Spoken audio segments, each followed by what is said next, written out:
He said, nobody made a greater mistake than he who did nothing because he could only do little. And yesterday was the birthday of both Yogi Berra and George Carlin. So I thought I'd thought from those guys. From the strange mind of George Carlin. Just because you got the monkey off your back doesn't mean the circus has left town. And then Yogi Berra. If you don't know where you are going, you might end up someplace else. He also said, the towels there were so thick I could hardly close my suitcase. All right. Charlie, do you have a Rotary Minute for us this morning? I do. All right. Don't be scared of all the paper I've got here. Okay. I'm not going to take all of April's time. Just a quick note, I went out and looked at some of the news, current news on the Rotary International website last night. And one of the things they stated was that they've now moved Honolulu to host the 2027 Rotary International Convention. They got canceled out when the pandemic hit. Last year. So it'll be June 5th to the 9th, 2027. It'll be the 118th convention of Rotary International. So if you want to be president of this club, maybe you can talk to the board and go to Honolulu as president of the Rotary Club. I'm just saying. I'm not on the board, so I can say what I want. Sitting there back is on your own coin, though. Yeah. Now there's a little somber, but also beneficial. With everything going on in the Middle East right now, which seems like it's eternal, but now it's really serious again. I saw two things I wanted to bring up today. There was an article or a news release that the Otto and Fran Walter Foundation has pledged $15.5 million to Rotary Foundation to start a Rotary Peace Center in the Middle East. This is all before everything exploded. The new center will offer a professional development certificate program focusing on peace building and development issues in that region. And the gift, which is based from the foundation, which is based in Booth Bay Harbor, Maine, USA, will fund the center's startup costs, operating expenses, as well as an endowment that will bring peace fellowships in perpetuity up to 40 students a year. Rotary Foundation is going to select a partner to host the Peace Center in 2024 with the hopes that Peace Fellows will start studying there in January of 2026. Otto and Fran both died in 2003, but a Rotarian by the name of Frank Hellman was a law colleague and a friend of both of them. He became president and director of the foundation, and he said, Walter Foundation can imagine no better way to remember Otto and Fran and their legacy through a Rotary Peace Center in the Middle East, a part of the world that's torn by conflict. In addition to that, there was another article that referred to this foundation that was making this funding. I didn't really aware of this, but each year Rotary awards 130 fully funded fellowships for dedicated leaders from around the world to study at one of their peace centers. It kind of correlates back to the specific peace center that's being set up. The program began in 2002 and has trained more than 1,400 fellows who now work in more than 115 countries. And each year, the Rotary Foundation awards up to 50 fellowships for master's degrees and 80 for certificate studies at premier universities. So in the midst of the conflict, which gets all the headlines, what a lot of people don't know, and I didn't know, was what Rotary is trying to do behind the scenes to try to create peace, especially in some of these bad areas where things have been so hard. So kind of a somber way in some respects with everything that's happening over there, but I thought it was important and timely to talk about what Rotary's doing to try to turn that in a different direction. Thank you. Thanks, Charlie. Just to add on what Charlie was saying, last Thursday for the district conference, the closing session that was virtual, Bill Tobin from one of the clubs in California, who does the Shelter Box USA, he was the speaker, and he was saying that Syria is the only country in the world that does not have a Rotary Club. All right, so not to keep things on a somber note, but given that it's unfortunately timely in the news, I thought I would also just highlight something that connects back to Rotary and our region here. For those you don't know, this is Raja Jan, who is a Rotarian. She's lived in the United States since 1970, but stayed very close to her Afghanistan roots. As a matter of fact, she has had worldwide celebration, worldwide recognition as a hero by starting up schools in Afghanistan, girls' schools in Afghanistan. And she has been a Rotarian for 20 years in the northeast of the U.S. And she was at our district conference 2 years ago in the Dells. And she just spoke on May 1st to the virtual district conference that we had. And she was speaking to us from Afghanistan. It was interesting. She was in a small little house, and her son was like sitting in the back, trying not to look too, her grown son, not to look too out of place while she was speaking to the conference. Anyhow, her mission in life, this Ray of Hope Foundation that she has, is to build schools and get girls in schools in Afghanistan, which of course is controversial. And where this comes right in is just 8-9 days later, I'm sure you heard in the news earlier this week that bombs went off outside a girls' school outside Kabul in Afghanistan. At first I was wondering, but it's not her school. But it killed 85 people, with the majority of them being girls 11 to 15, with 147 injured. So it's interesting because she was asked the question and responded that they are not afraid of the Taliban, and that there's too much support in Afghanistan for girls to be in school for the Taliban to ultimately win. And I just thought it was a little eerie that 8 days later, whether it was the Taliban or some other group, unfortunately killed dozens of young schoolgirls trying to get an education and such. So at that Dell's conference, they took a collection while she was there over the 2 or 3 days and raised $33,000 at the conference itself. I don't know if some businesses chipped in or what. And they bought 2 buses, and she was explaining how now the girls don't have to walk to school. They're actually taking those buses with the $33,000 they purchased from the conference here in our area 2 years ago. So anyhow, so she's raising funds now to help rebuild the schools out that were just blown up and such. So unfortunate violence and things like that coming back to affect things that Rotary members are trying to do. So on a happier note, how about some happy finds and drives? Get happy. Everybody, pins today? Any happy finds? Anybody? Anything going on? All right. Everybody's happy. April, we're going to have you draw the winning ticket. And, oh, you have one. All right. Okay. There you go. Read the last. Okay, did you bend yours or no? I always pick the That's best one. read the last. 094. Ah. All right. Yeah. 3 times this year, it's like a miracle. Good work. Call me IRS. It's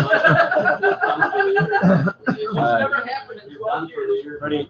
Pretty soon you're going to get a 1099. All right, so upcoming, I mean, we're going to hear from April, and I'm sure she's going to be highlighting some of the things that we're going to be involved in coming up. Chamber events. I know there's chamber events, there's village events. There were village events. There still are, and working through that, we have participation in that, so it'll be interesting to hear how things are going in terms of Balloon Fest and Fall Fest and all that. So as a club, we've kind of outlined our participation coming up in the year, so don't need to go over that in great detail, although July is coming up pretty quick, so we're going to be putting together some plans and volunteer work to volunteer lists to work that fundraiser for us. As I have outlined in the last couple of weeks, there's some tweaks to our committees and chair positions in the board coming up this next Rotary year, which starts on July 1st. So, be thinking either if you're in one of the leadership positions or for a membership or for a member of the committee, there's public image, there's membership, community service projects, international service, vocational service. Like I said, just working on decentralizing, brainstorming, creativity, and decision-making to a point there. So more to come on that, more communications to come on that. As you know, we are next week will be presenting or will be presented scholarships for the high school, two $2,500 scholarships to technical education students who are going off to WCTC and Madison Technical College, and one for global certificates.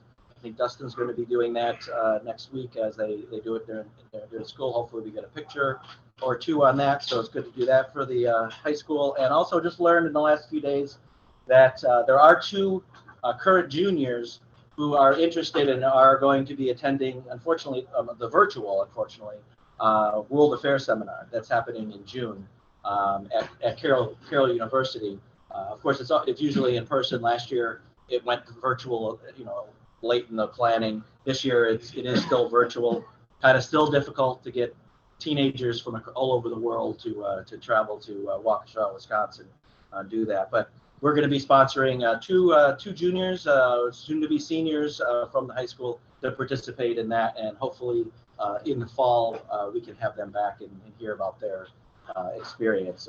My family's familiar with both girls, and I think they're good, or know them, my daughter especially, and happy that they're participating in that. I think that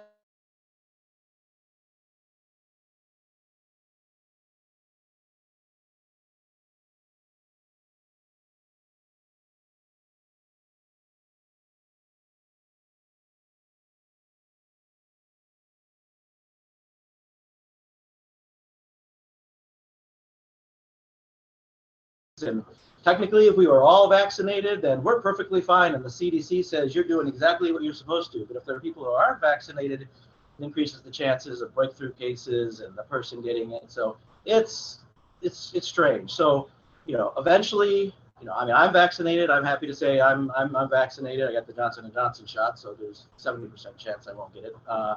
And well, Peter knows. Well, I've had it now for a month and a half or so.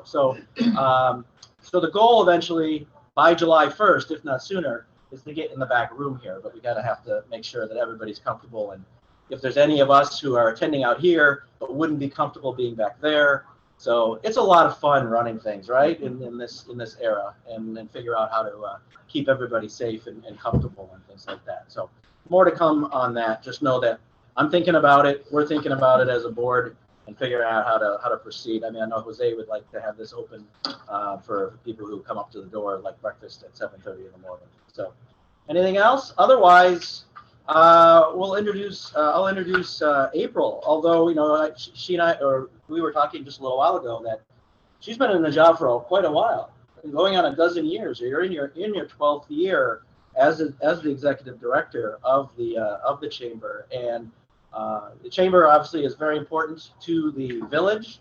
It's very important to what we do. There's there's lots behind the scenes in terms of helping to promote, whether it be ticket sales to the John McGivern show, which we still hope goes off in September, to promoting and helping with promoting Fall Fest and our beer stand that we had last year, to that. So, I'll email director at the chamber and say, could you post this on your Facebook? Because they have lots of followers. We have a good number, but they have even more, and people, as well as our State of the Village event that happens at the end of January. So a little bit of a background, and just as a reminder, she attended Cardinal Stritch University and studied business there.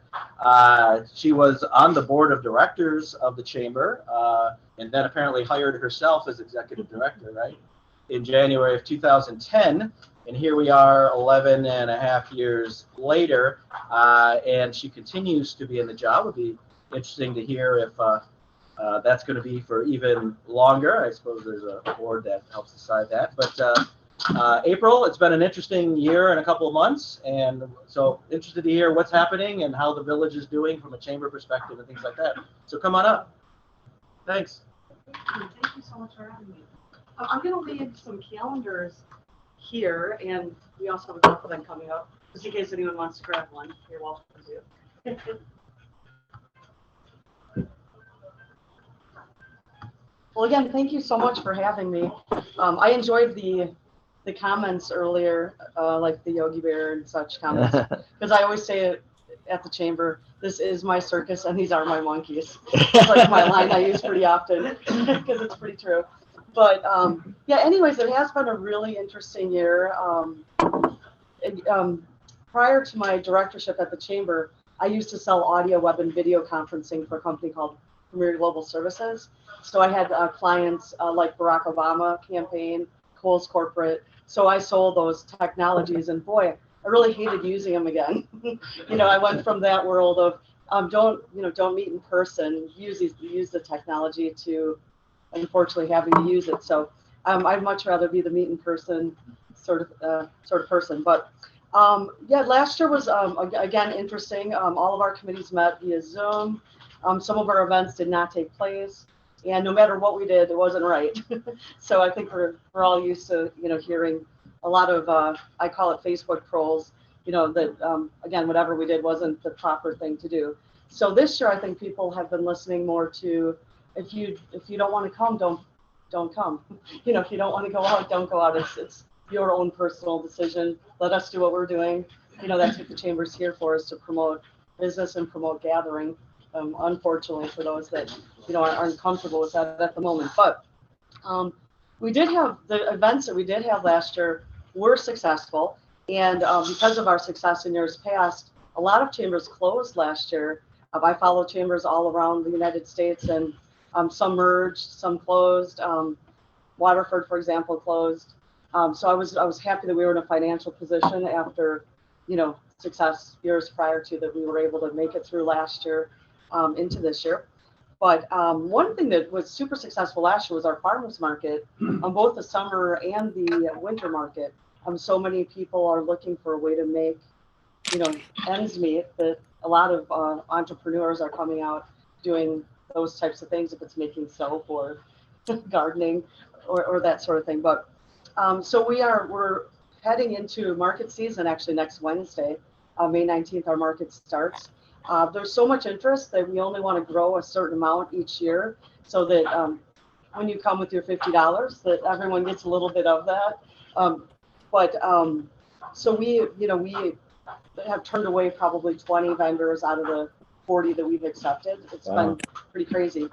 But so look forward to coming out to the market. We are keeping it similar to last year, socially distanced, around the entire middle of the park, and we're real excited about that. Certainly has grown a lot from the Tractor Supply parking lot, right? Absolutely, Yeah. yeah. I think we had about a dozen vendors back in the day, and just so you all know, the farmers market's really a lot like a lot that you do. It's not a moneymaker for us, but it's a community service. So for us to pay the market manager and all the work that goes into getting all these vendors set up every week, we don't really make any money at it at the end of the year, but it's just something that we think as a board of directors is a good community service to have. Does the village charge a use fee as well? Yes. Okay. Yep, they do give us a discount, but yeah, so I mean, at the end of the day, we do it for the community and not for ourselves. But recently we had our spring fling. Happy to say we had 160 people attend, and for example, thank you so much, like McGuanago Family Dentistry had a table there. Doc over at Country Porch made us this amazing bar that we sold on live auction. We hit our goal for our first, event this year, and it was a huge success. And that one person that signed up asked, as a man, do we need to wear a mask or can you socially distance? Everyone that came was comfortable coming, and we were very happy with that. But so basically, we have our same events that we have every year. Farmers market, our spring fling, our golf events coming up, our Balloons Over McGuanago Fall Fest, and Midnight Magic. So all of those dates, are available here for you guys. The golf event, again, people are really excited to get out. So it's over half full already, and we've barely promoted it. So I mean, it just shows you how excited people are to be getting out. The Balloons Over McGuanago, those fellas haven't had a chance to fly their balloons much the past year. So we have so much interest. We have to start to say we can't afford to have you because it's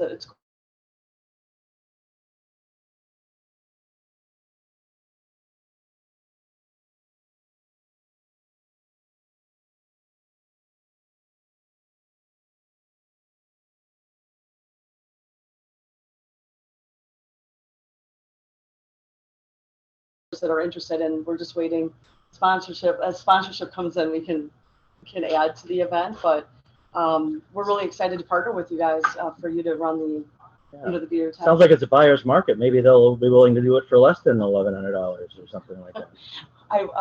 We work, the company that we work with.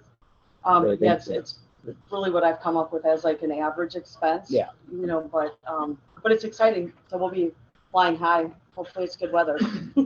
Gas prices going up. Well, it's not even good weather. I mean, I was a former weather guy. 8 miles an hour wind, and all of a sudden, the balloons don't go up. So I mean, it's extremely weather really sensitive. tricky. And that is the difficult thing for the public for that event, is for them to understand, our hands are pretty tied. Like, if you recall, 2 years back, it was so warm. It was too warm for them to go up. We know, we were working. So, but anyways, we're real excited again to partner with you all. Our struggle really with the balloon event this year is the restaurant industry does not have enough workers, as many other industries do not. So far as someone bringing Mario's, for example, let's say, bringing out pizza, they only have 4 workers. They can't deliver even on the weekends right now because they don't have enough workers. So we're really struggling, even with, the food trucks have been popular, but it's been difficult to get enough vendors. We had so many 2 years ago that we were turning them away, and now we're really struggling to get these folks out. But we have a good group signed up, so I'm not concerned. So you do have some food vendors. We do, but more would be great. So we're happy to be serving beer and not flipping hamburgers. Yeah, but I don't know. There may be community organizations who are willing to go out there and grill some burgers, and depending on what you already have signed up in terms of. And that's also been another struggle this year. Is I'm not certain how it all kind of went down, but everyone's kind of scrutinizing now the insurance of these events, and so we have to make sure every vendor that we have, every vendor for every event this year, has all of their paperwork in place, and some of them haven't been able to afford to pay their insurance. It's been quite a struggle. But so are you planning on a similar or the same setup around the same field, and the balloons in the same area and the vendors in the same area? It'll look pretty similar. I'd like to bring you guys closer to the tent where more of the people are. Okay. You don't have like all of the generators and things that are loud. So we're gonna get you guys closer to the group and kind of see what those other vendors look like. Yeah, we did have a generator last time outside the cooler. Yeah. Yeah, I didn't recall it being allowed, being a nuisance of any sort, but so I guess the other big thing that we were going to change last year, that we will this year, is Midnight Magic Parade will be downtown. So I know that you guys normally help us with that as well, and we're going to be doing the similar route as the Lions Father's Day Parade. However, when you get to the street, the library's on Division, we'll be finishing at the library versus going down to the park or the middle school. So the parade lineup at Indian Head Park? Yes, it'll be down. That was the plan before it was canceled last year. Yes. So we're hoping again that you guys may be willing to partner with us on that. I guess the other big thing that's on your radar as well would be the summer concert series. I was partnering quite closely with John at the Village for those 4 events. We're only having one now on September 11th.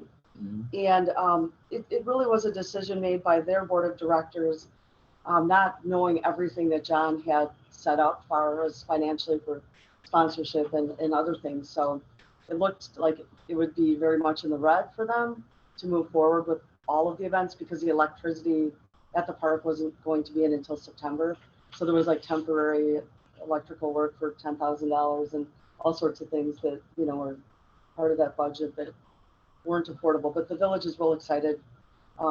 We have the train coming in, and there'll be fireworks and all of that, just to showcase their band show. So you guys are, I know, involved with that as well. Any other questions, I guess, regarding the events that you all have for me? Is Balloons Over Mugwanago the dates? I mean, I realize you have a lot of balloons in the organization to coordinate with. on purpose to have it the same weekend as Maxwell Street Days, or it just so happens it's worked out that way the 2 times? I wish it hadn't worked out that way, but because of all of the other events that the balloonists have, if they're in Albuquerque, New Mexico, or other places, that's the weekend that's always been the weekend to be here in the Midwest, which is why Waterford had it the same weekend all 9 years that they hosted the event. So fortunately, it's really been more of a benefit. I think people will go to Maxwell Street Days, and we don't start until 4. Right. And so besides the parking and the congestion in the community, I feel like it's kind of a win-win, us cross-promoting the two. So Speaking of parking, is that how you plan on recouping costs, is charging for parking again? yeah, we will be charging for parking again. We feel like $10 is just such a nominal fee for you to be able to come and bring a carload of people to the area. So that just offsets a couple sponsorships, and we give back to organizations that are willing to help park. So we have the Cub Scouts group signed up, the Shooters group at the high school, different organizations that we give 20% back to regarding the parking fee. So so we're planning on the event to be really quite similar as in years past. So April, going back to the parking, my recollection was we had people that were, at least 2 years ago, directing people into the district office parking up that way towards Clarendon. Yes. But I can't remember, was there parking back in the middle school, back in that area that goes all the way back to Rochester Street? Because that would probably, we still got a lot of cars from Maxwell Street Days. Even at 4 o'clock, there's going to be cars in there. So, but I don't remember if you ever parked in there. We did. Forgive me on the organization that does the parking. It's a group through the fire department that actually does the parking during the day. They let us take over at like 3. They did the parking until 3. So we did use Clarendon for parking. We did use the district office, and then also the grade school. The grade school was for, Clarendon is a grade school. We used Parkview Middle School for parking, and then we used the district office. And then Clarendon was mainly for the balloonists because they have to park like their vans or trucks back in that area. We used the district office for more volunteers, so they didn't have to walk as far. And then a lot of people parked at Pick and Save, so we're trying to work with the manager there. Like, how do we figure that out? But yeah. I'm assuming this isn't news to the school district. I see Sean on the screen there. Hi, Sean. He's good to go. Everything's available. Actually, I was going to email Sean today, just asking if we needed to go before the school board to see if we could get our liquor license for the balloon event. I don't know if any of you have had conversation. So Well, we can have a conversation, but we'll work it out. Okay, all right, Yeah. that sounds great. Yeah. I guess that should happen before we know for certain that. Right. So we get the license for the event from the village, Yes. and then we just need approval from the school board to sell alcohol on school property. Yes. Yeah. We started with the school first, and then Yeah. exactly. But other exciting news. Hopefully, you've all seen that we have a new library director that was just hired. The last few days. We've partnered closely with the library on a lot of events and things too. So we're happy to have a director there, and the village obviously is working out their plan to hire a new administrator. So hopefully we'll see that happen in the next few months. We're working on the Economic Development Summit that's happening in August, and our theme this year is going to be community connections. And so it's all going to be about partnerships such as what we were just discussing with the balloon event. Without the school and the village and all of you, we wouldn't really be able to have that event. It's just me and a part-time assistant and a bunch of volunteers that run all of these things. So, we really look to the partnerships we have in the community, which mean a ton to us in order to make these things happen. So there's the chamber's been growing tremendously, which is very, very exciting. We've got like 10 new members that we brought on. You might not realize there are 10 new businesses in town, but sometimes they work out of their home, or like the Haas House, they are adults with disabilities that live in a home near Field Park. So we have all sorts of new businesses coming into town, which is exciting. You lose any I mean, Just a couple, just a honestly. couple? Yeah, over the pandemic, just a couple. Because they left the chamber or because their business didn't work out? Because their business didn't work out. Yeah. But normally people don't leave. You know, after they're part of the chamber, they stick around for the most part. But one big thing for all of you is we do have a database called Chamber Master. It's our CRM, customer relationship management tool.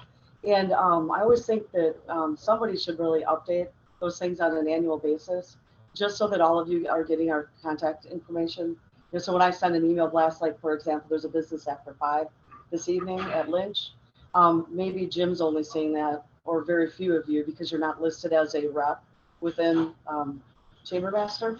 So I think if I send you your login again, Jim, you know, it would just be important for you guys to get signed up on that. There's a lot of changes on an annual basis, and like for example, like the dental office, maybe we only have one of the doctors listed and not all. So then the one doctor that's listed has to let all the other doctors know, like, oh, this event's happening. Where if you list each of those people as representatives, they get all of our info and you're able to register for our events and things. We do pay. The Rotary is I don't know if we call it a corporate member or Well, we have a regular membership. we have a membership. Yeah, we pay every year and. Yep. We're just members of the chamber. The chamber membership varies depending on what kind of business. So like a brick and mortar retail is kind of an average. Your guys being more of a club is like a little bit less, but then like a manufacturer's by full-time equivalents, how many people work there. So the manufacturers pretty much pay, and the banks as well. You know, that's based on their assets. So they vary tremendously. But the nice thing is any of you that are signed up, anyone within your organization can take advantage of any opportunities that we have available. Yeah, it is nice to just attend a business after 5 or whatever, and say with the Rotary, and you get your little goodie bag and go and talk to people. Tonight's a ribbon cutting at Lynch for their Ford shop because they opened during COVID last year. So we have about 100 attendees already coming this evening, and we always have food and beverage. So it's just a great opportunity to support the other business and stop in and have a snack. Always from 5 to 7. And so anyone's welcome. I take RSVP so I can give the business somewhat of an idea how many people are coming, but give or take, we always have 10 that show up that haven't RSVP'd or 10 that don't show. So feel free to stop out tonight, or if you haven't RSVP'd and you'd like to attend. But yeah, anything else exciting I can share with you? Talk a little about Fall Fest. I mean, that event, even last year during the pandemic, I mean, we thought we were going to be out there with our beer stand and just talking around, and Rotarians were going to have most of the purchases there, but we ended up doing a lot of business and ran out of beer and everything else. So Fall Fest just seems to continue to grow, and it used to be at Field Park, and the move was made to downtown. I assume you're going to just continue on as is in the retail. It's been a success, and just build on that, right? Absolutely. Yeah, part of the reason we moved it from the Field Park is, I always try to look at the mission of the chamber, and we really weren't helping businesses out at the park because we had maybe 10 businesses participating out of 275 of you, because a lot of them couldn't leave their brick and mortar shops on a Saturday morning. So bringing it downtown, we have 50 businesses that'll participate, because they're able to open their doors downtown or want to support people coming a little bit further from downtown, like they did to see all of you. So it's been very successful having it downtown. It's unfortunate not everyone is downtown, so we still try to find ways that we can incorporate the businesses on Baby Road or the opposite direction. Those are the ones that usually will have a booth space instead of being open. But yeah, we appreciate your support, because it was a little late in the planning, and she at Americana said, let's have this food and beer and everything else out in the parking lot, and we coordinated it and kind of came together late. She got a membership and everything else, but yeah, it was a hopping place. The parking lot, the food vendor, ice cream. People made it the way down. And obviously, it's all weather dependent. Thankfully, it was a nice day. They all are. Yeah. Unfortunately, every event we have is weather dependent, but they still go off pretty well, even if the weather's not perfect. Those are interesting things that we deal with at the chamber.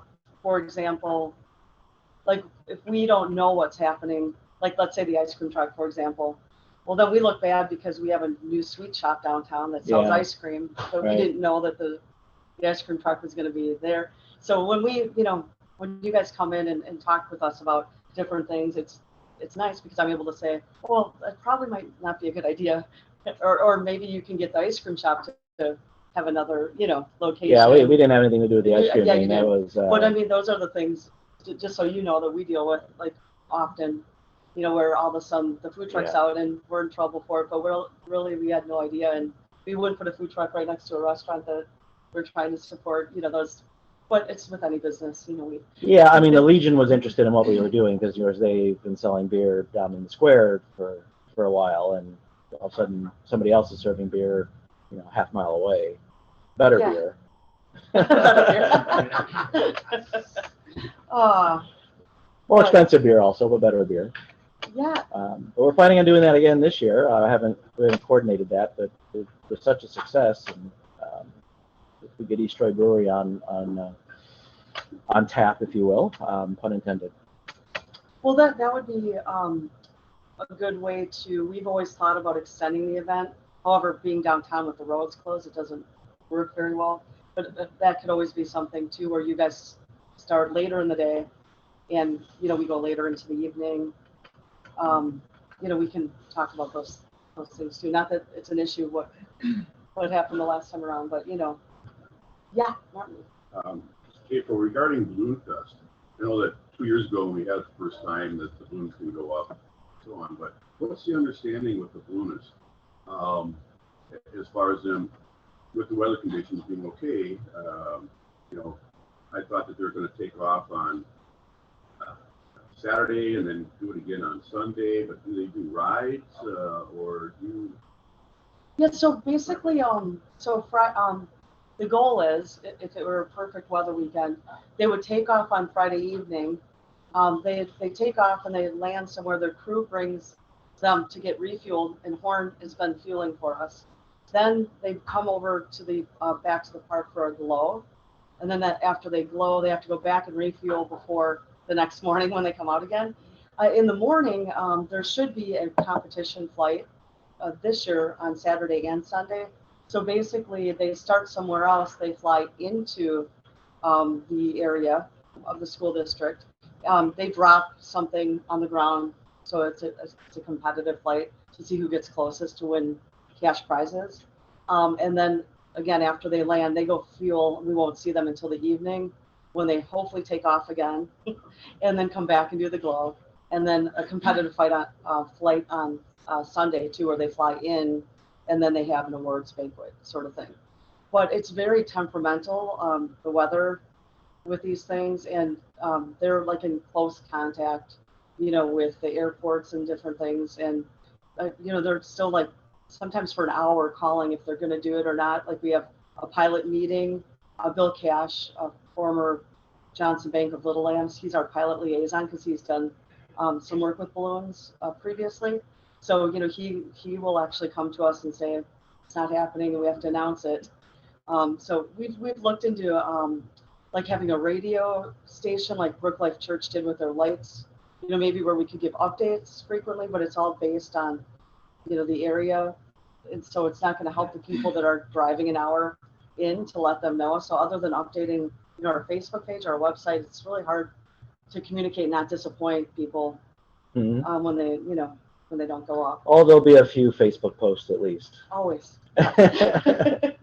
But yeah, it's such a beautiful event if we get to see at least the glow or a couple of flights. Otherwise, it's very expensive, and that's one big thing for us is I always try to cover the cost of the event because you can't put all your eggs in one basket.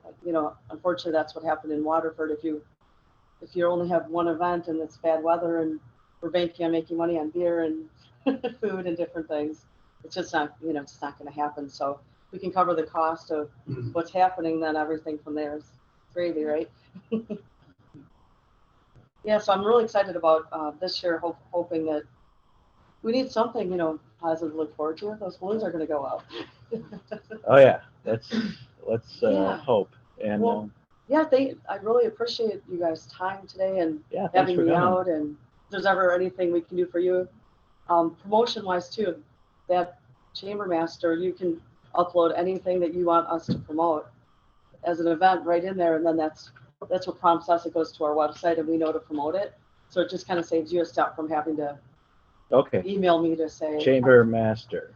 yep, I'll send you the All login good. when I get back to the office. Good, that'll be good. And just let you know, we are planning on doing the Jack-o'-lantern Halloween haunt with the ladies this year. So Oh, that's good, very good.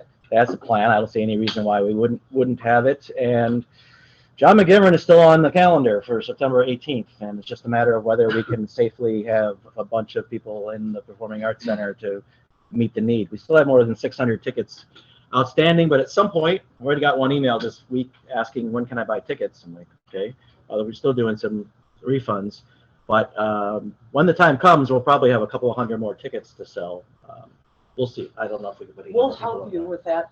Well, I'm working with the school right now for our summit in August, and we're at 250 right now. So we're allowed to have in the. It's 250 right now, but Yeah. we'll see. I don't know if by September 18th it'll be 800. But we can hope. The numbers are getting better. So April, thank you so much for being here this morning. Here, we've been given these out, so a little thank you notepad for Rotarian, and like we do for our guests and our speakers, in gratitude for sharing your message, we are going to donate funds to Rotary International for 25 children in the world to be inoculated against polio, which is continuing to be an ongoing effort to eradicate polio in the world. Thank you Does so much. everybody have one of the calendars? Does everybody get one of those?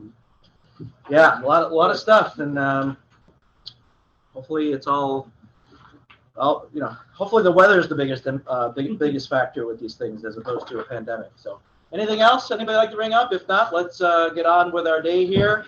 Let's stand for our four-way test as we leave this meeting and go back out into the world of life and work. Of the things that we think, say, and do, let us remember to ask ourselves first, is it the truth? Second, is it fair to all concerned?